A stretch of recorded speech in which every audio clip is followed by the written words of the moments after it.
Hello guys, કેમ છો મિત્રો? તો આજે પ્રોગ્રામ બનાવ્યો છે દાળ પકવાનનો અને બનાવે છે મૃણાલી.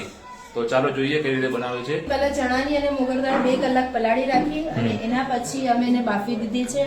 પછી ડુંગળી ચોપ કરી છે, ટમાટર ક્રશ કર્યા છે અને આ લસણ, મરચા અને કોથમીરની ચટણી છે. આની સાથે થોડું સ્વાદ આવવા માટે મેં લીલું લસણ બી નાખેલું છે. બરાબર. અને તમે જોઈ શકો છો કે આ પકવાન માટેનો લોટ બાંધીને મૂકેલો છે. પકવાન માટે લોટ શાનો બાંધવાનો? આ અમારા એક્સપ્લેન કરશે મારા ભાભી. ઓકે. મેદો અને ઘઉંનો લોટ, એમાં અજમો, મીઠું અને તેલ. મીઠું ખાસ. હા, મીઠું ખાસ. એ બસ આવે પૂરીનો બાંધી એ રીતે લોટ બાંધી દેવાનો. બરાબર. પછી આગળની શું છે હવે રીત બનાવવાની? બસ હવે આગળની પ્રોસેસમાં એવું આવશે કે સૌથી પહેલા તેલ માપસર નાખીને એમાં રહી, જીરું થવા દેવાનું ફ્રાય, અને પછી ટમાટર આ જે ગ્રેવી કરી છે એ અને ડુંગળી એ થવા દેવાનું છે. ઓકે.